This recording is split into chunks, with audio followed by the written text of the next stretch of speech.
Hey guys, what is up? I am so excited to be here today with Jen. I am Tina Toner for those of you who do not know me, and I wanted to do this video. It's really important to me because I want to address something that a lot of people are really too shy and I think even ashamed really, to like really just talk about and open up.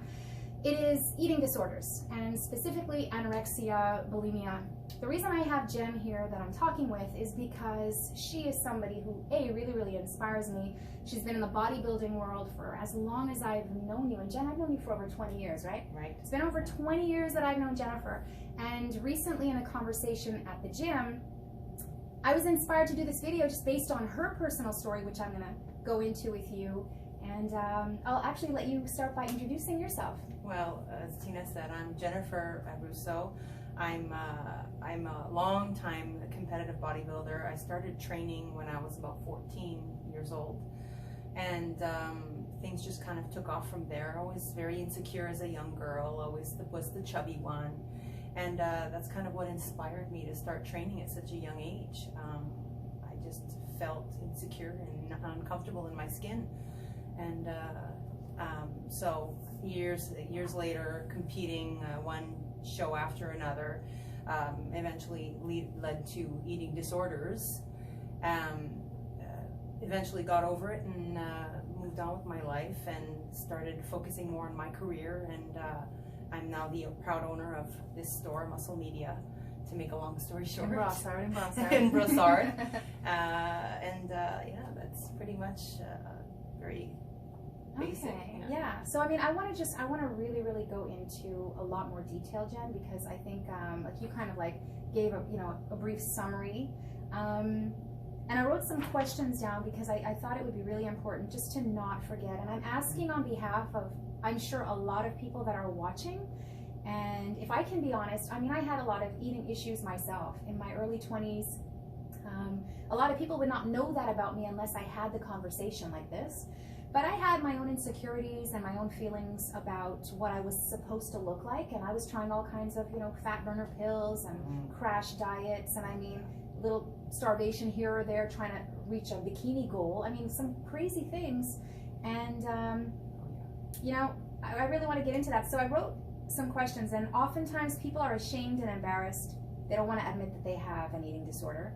Do you remember when in your life it started for you? Like, do you actually have like a trigger when it actually started for you? I think it was when I was quite young. It started around the age that I started training. I was 14. Okay. And it was a family member, a close family member, that was suffering from anorexia. But to my knowledge at that time, I didn't know that it was an eating disorder. I just felt that she looked amazing and so thin, and I had this goal. I aspired to have that kind of body, and then slowly but surely, being already the personality type that I was a perfectionist, wanting to always be better, wanting to make the parents happy, obsessive little compulsive behaviors were born from that point, which eventually led to my eating disorder. Yeah. So to be clear, just before we even continue, like maybe just make a brief description of what anorexia. Did you also have bulimia as well? I did, yes. Okay. Yes. So like maybe just quickly what anorexia is and what bulimia is for those that are watching. Well, anorexia is, to be very basic, is starvation. Starving your body from the essential nutrients that we require every day to survive and to function properly. And bulimia is more of a binge purge situation. A lot of times the binging usually is a result of a moment of intense anxiety, stress, followed by this urge to eat your emotions, stuff your face, eat and eat until you can no longer eat, and then this intense feeling of guilt, which leads to the vomiting of all that you've eaten. And then right after that's done, you feel this sense of elation. You feel elated, you feel amazing. For some reason, it's just that feeling of I guess, accomplishment. But I guess it's also because, like, you know, in this crazy world, we can't really control anything when you think about it, right? Oh, yes. So you can control yourself. I can control myself. And like when you go to the gym and you train like crazy, you know that that's your hour, hour and a half to fully devote to gym. So when you're in the privacy of your own home and you eat like crazy and then purge, you're still in control of that one thing. Yes, 100%. I think that's where it all stems from, control. I come from a family of very controlling people. So when you feel so controlled, you feel so restricted, the only thing that you can control is how you take care of your body and what you put in your body. And it's just a sense of you feel powerful, but really in reality you're powerless. Because the disease ends up taking control of you. It becomes the center of everything. So true. And like it starts off with just like one time, and then when you get the after effect feeling and you're like, okay, maybe a second time, and then before you know it, years have passed. So Jen, like looking at you, obviously now, I mean, you're in fantastic shape, and you were back then when I knew you too. And that's the thing, like I would not have known this, right? So this was sort of like this like secret in a way, because your physique, your body, everything would never have let somebody like myself look at you and say, okay, she has an eating disorder, right? So like, how do we know? I mean, are there signs or symptoms, or how is it exactly that we would know if somebody is, or how are you able to hide it? I was able to hide it. Some people could kind of felt that it was quite drastic. But you I don't know, you just learn to hide it really well. And by trying to tell people and convince yourself really that, I can eat what I want, and this is just me naturally, I stay this way naturally. Honestly, that's a difficult question to answer, really. However, it is very easy to hide anorexia when you're hiding behind a lot of muscle. I did lose quite a bit, a substantial amount of muscle. My body weight right now is at 166, and I'm fairly lean. But back then I'm 5'9". Back then I was about 130 pounds. Like vascularity was all over the place from top to bottom, and I was very proud of that because I achieved that. And that's the thing with anorexia. You start out with one little goal, you achieve it, you love it, and it becomes a snowball effect. Like an addiction. Yes. Well, I'm actually going to show you guys the pictures. I'm going to put them up also on Facebook, and I'll try to hold, like, let me just hold this one. Okay, so Jen, like maybe you can, let me just show this one real quick. That was the beginning of my bodybuilding career. My very first show that I won, and that's when the snowball began. And that was like the beginning. This was in 2002. 2002. And then it eventually led to later on in the years, I started becoming a little bit more drawn, my face. That's Jen right there. Wait, do I have the right one? You would never think it looked so good and so healthy, right? But really it was such a sickness. And then this was pretty much toward the end where I pretty much lost a lot of my muscle mass. And the disease completely took over me. So let's talk about some of the psychological stuff that happens. Because I mean, we know the physical stuff that happens, but I don't think a lot of people understand the emotional effects of anorexia and bulimia. Like, what's that like? In what way? Anxiety. You feel like you have to kind of like plan where you're out where you're going out to eat and what you're going to eat. Going out to dinner was an absolute no-no. That was the ultimate panic.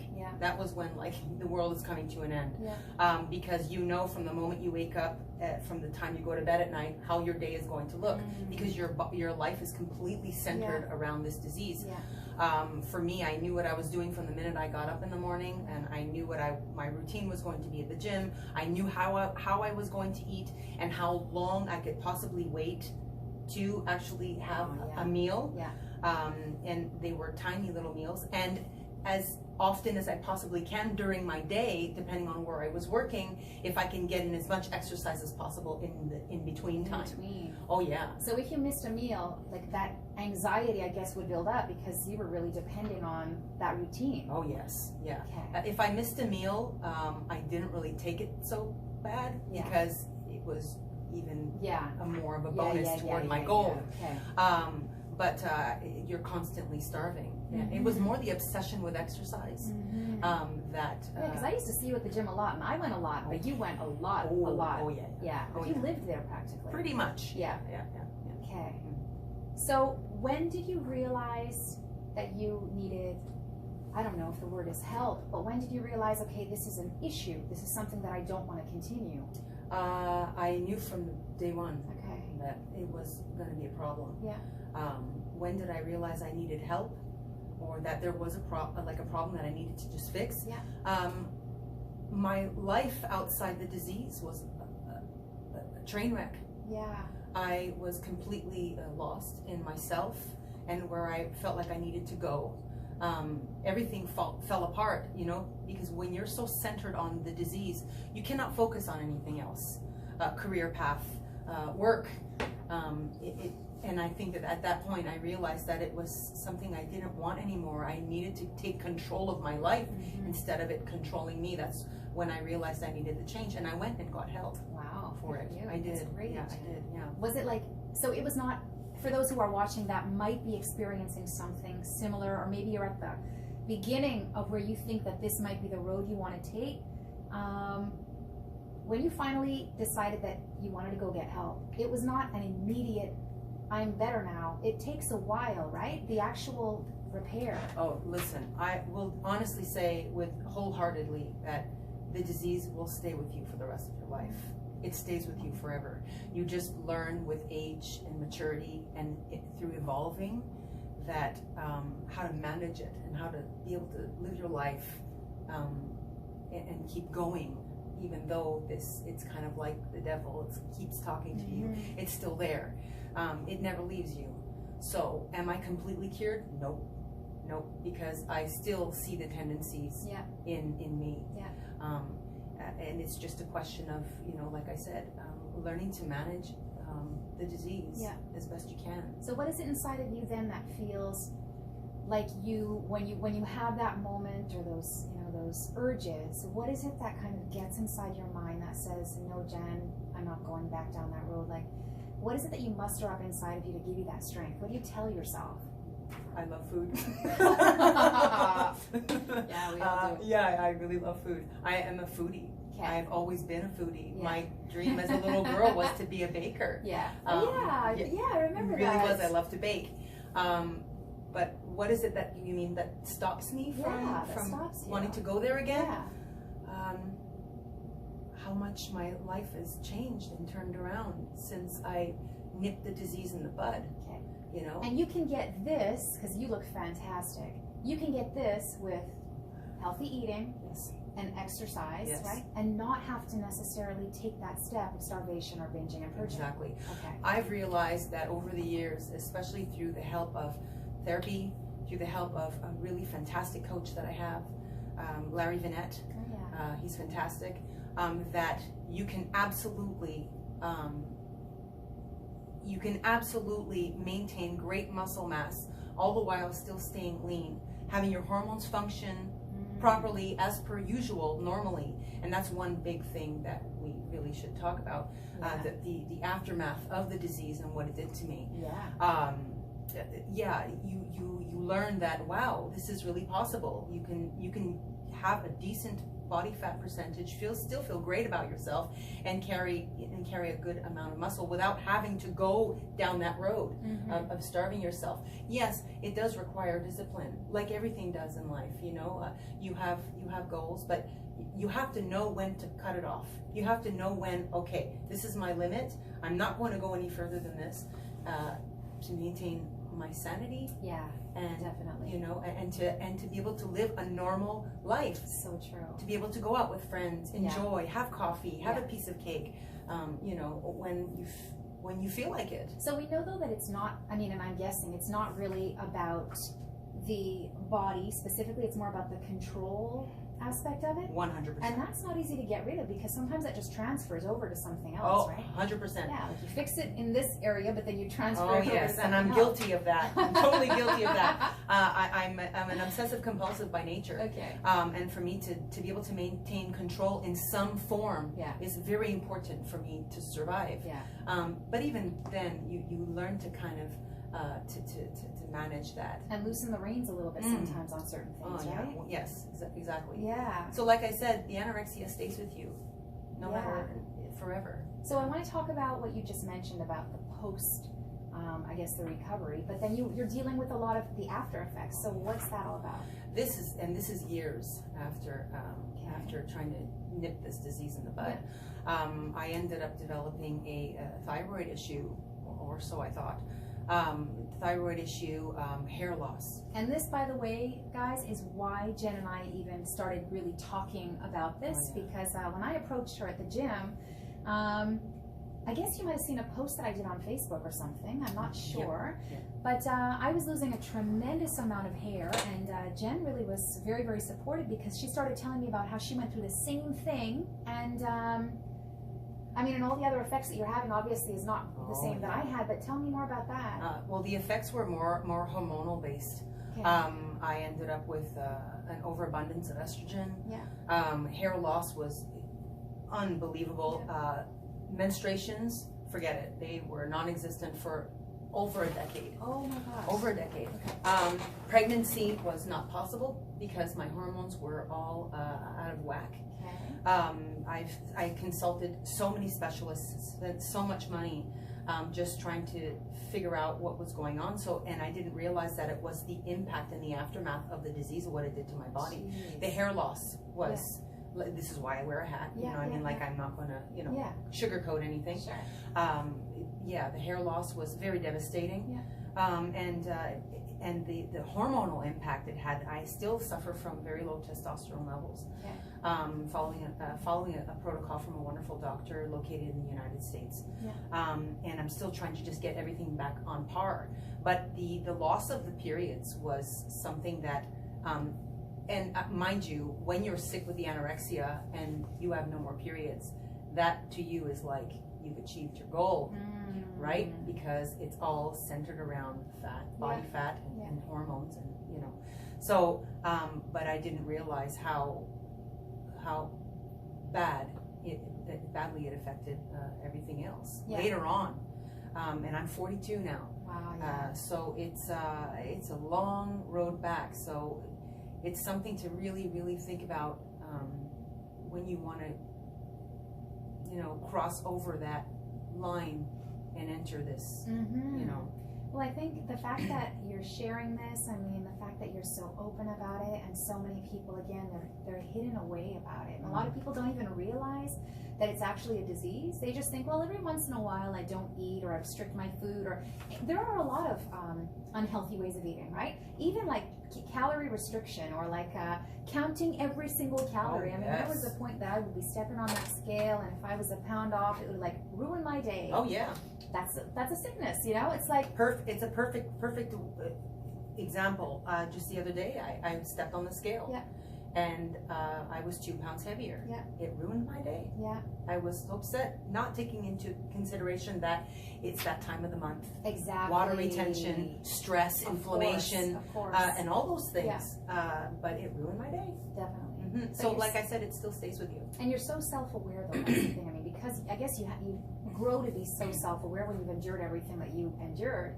So you know, at least whenever those, like, well, actually, I don't know if you know. I mean, when you felt bad about being 2 pounds heavier, and it ruined your day, is there anything that you could have told yourself to not ruin your day?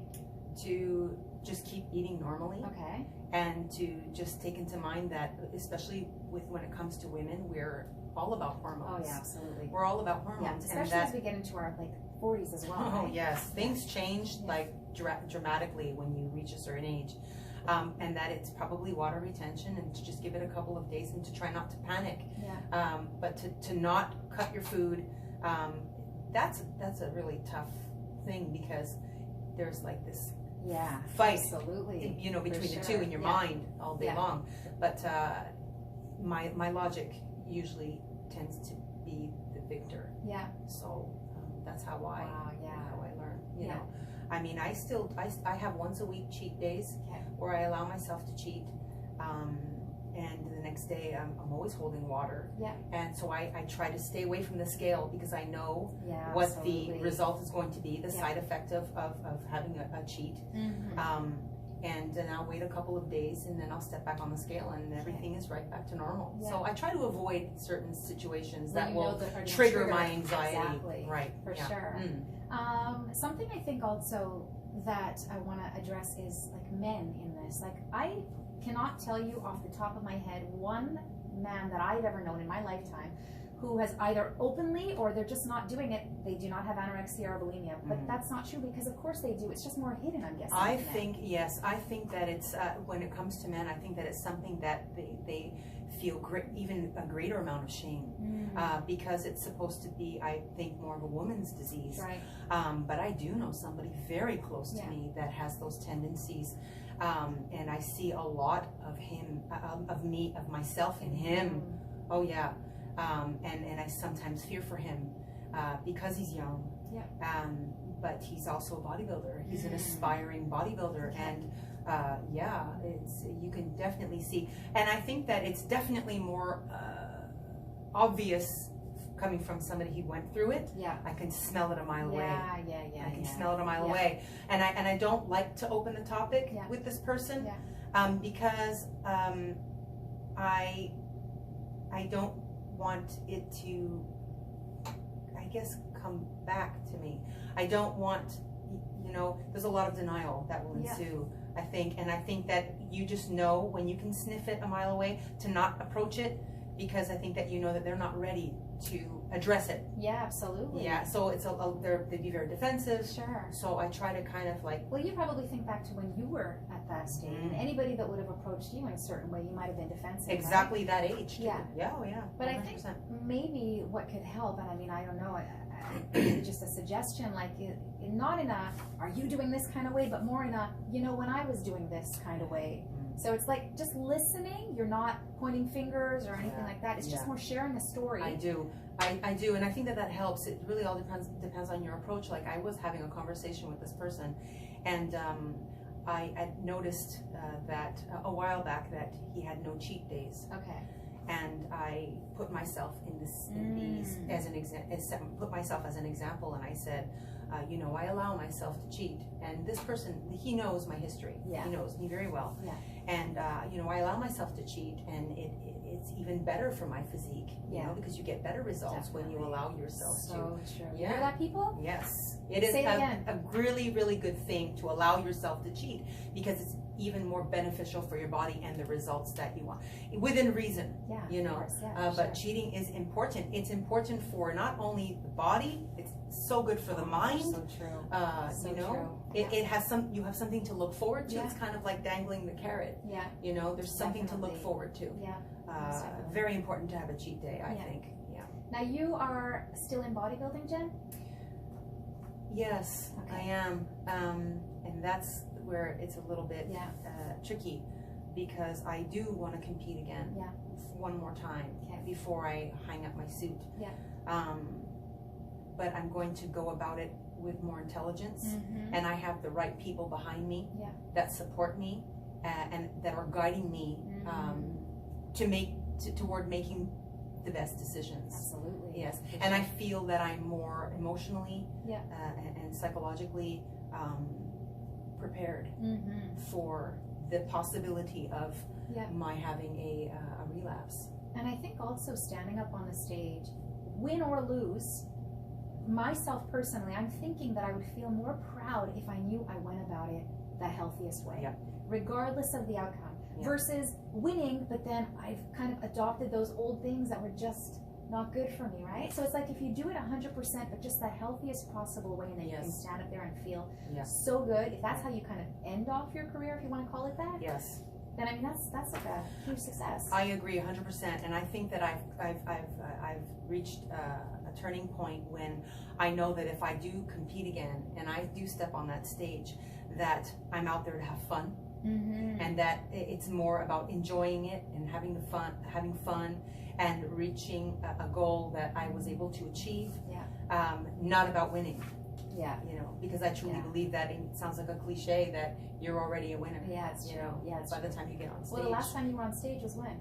2014. So it is a win. I mean, 2014. Years later, right? 6 years later or 7 years later. And in 2014, it was really, I was in the best shape I had ever been in my life. But my personal life was a disaster.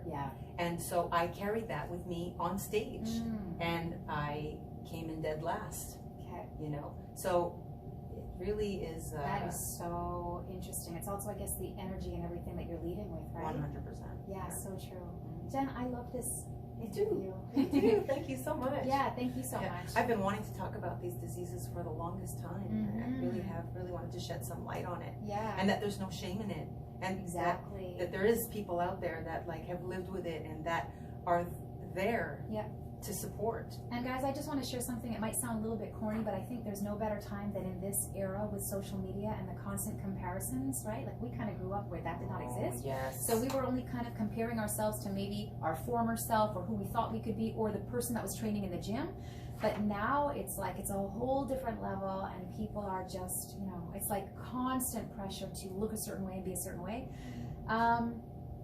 You know, it took a long time for me to be able to say this, but I can say that wherever you are in your life, like, you are more than good enough. And it does sound cliche and corny, but it really is true. Like, it takes a while to really accept that.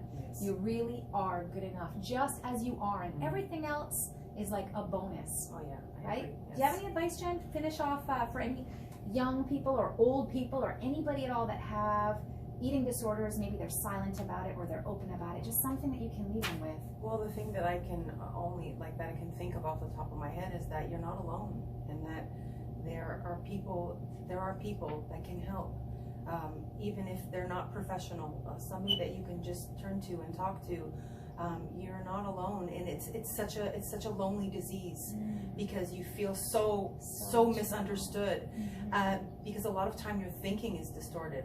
You know, you think that people are out to get you and that it's just jealousy, but it's really concern. And I went through it, and like I said, the disease runs rampant in my family on both sides. So you're not alone, and that's the only advice that I could give. And don't be afraid to reach out to somebody. And in fact, if you're watching this and you feel compelled, or this touches you in any way, or you know somebody with this, Jen, can they reach out to you? Of course. You could reach out to me through Facebook. Under information. On Facebook under Jennifer Russo, or even under my my business page, Muscle Media. You can reach out to me. Absolutely, it would be a pleasure to respond. I'm going to put that on there for you guys. Muscle Media in Brossard, where she owns, and also her Facebook page, Jennifer Russo. But I am going to list it for you guys to see. Thank you, Tina. Thank you. Thank you.